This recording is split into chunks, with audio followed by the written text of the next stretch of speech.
ब्रह्मचर्य। जो भी जिसने कहा वही उन्होंने किया। किसी ने कहा उपवास, तो उन्होंने उपवास किए लंबे, और किसी ने कहा कि शीर्षासन, तो शीर्षासन किया, और किसी ने कहा नाम जपो, तो नाम जपा, और जिसने जो कहा वो करते रहे। 6 वर्ष निरंतर प्रयास करके भी कहीं पहुंचे नहीं, वहीं थे जहां से यात्रा शुरू की थी। निरंजना नदी में स्नान करने उतरे थे, देह दुर्बल हो गई थी, लंबे उपवास किए थे।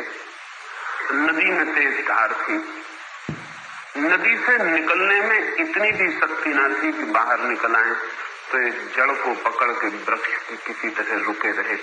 उस जड़ को पकड़े समय उनके मन में ख्याल आया, इतना निर्बल हो गया हूं कि नदी भी पार नहीं होती, तो उस जीवन की बड़ी नदी को कैसे पार कर पाऊंगा। और 6 वर्ष हो गए, सब कर चुका जो कर सकता था, अब तो करने योग्य शक्ति भी नहीं बची है, अब क्या होगा। और सब कर लिया है निष्ठापूर्वक, लेकिन उसके कोई दर्शन नहीं हुए। धन तो छोड़ आए थे, यश तो छोड़ आए थे, राज्य तो छोड़ आए थे। उस दिन निरंजना नदी के उस तट पर अंतिम अहंकार भी व्यर्थ हो गया कि मेरे प्रयास से पालूंगा। फिर वे किसी भांति निकले और पास के वृक्ष के नीचे विश्राम करने लगे। उस संध्या उन्होंने साधना भी छोड़ दी, कहना चाहिए साधना भी छूट गई। सब छूट गया, ये भी छूट गया कि मैं पालूंगा। 6 साल की असफलता ने बता दिया ये भी नहीं हो सकता है।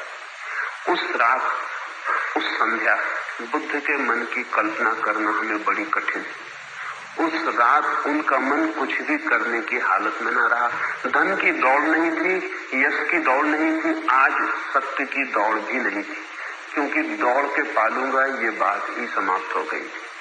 उस रात वे परम निश्चिंत थे, कोई चिंता न थी, धर्म की चिंता भी न थी, परमात्मा को पाने का भी ख्याल न था, कोई ख्याल ही न था, कुछ पाने को न था, पैरों में कोई ताकत न थी। वे अत्यंत असहाय, हारे हुए, सर्वहारा उस रात सो गए। वो पहली रात थी जिस रात वो पूरी तरह सोए, क्योंकि मन ने अब कुछ करने को ना बचा था, सब व्यर्थ हो गया था, करना मात्र व्यर्थ हो गया था और करता मर गया।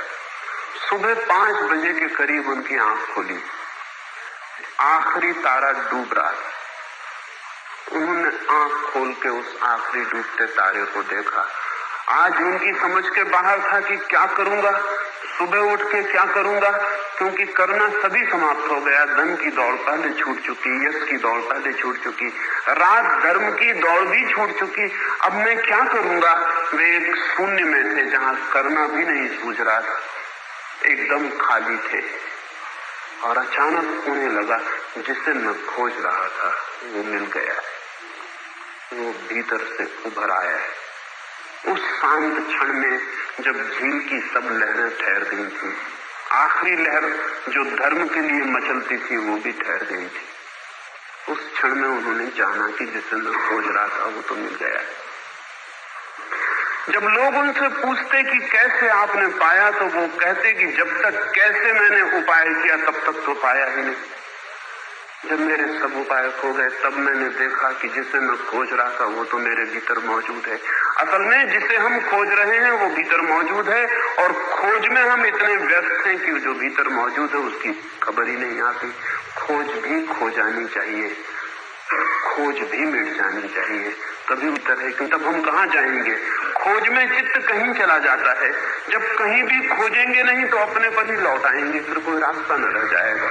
उस क्षण में मिलेगा, तो उस क्षण में जब मिलेगा तो कैसे कहें कि मैंने पा लिया। उपनिषद ठीक ही कहते हैं कि जब वही वरमाला पहना देता है, जब वही माला डाल देता है गले में, तभी मिलता है। लेकिन उपनिषद गलत भी कहते हैं, क्योंकि वो किसी के भी गले में माला न पहनाए ऐसी बात ही नहीं है। वो तो माला लिए सब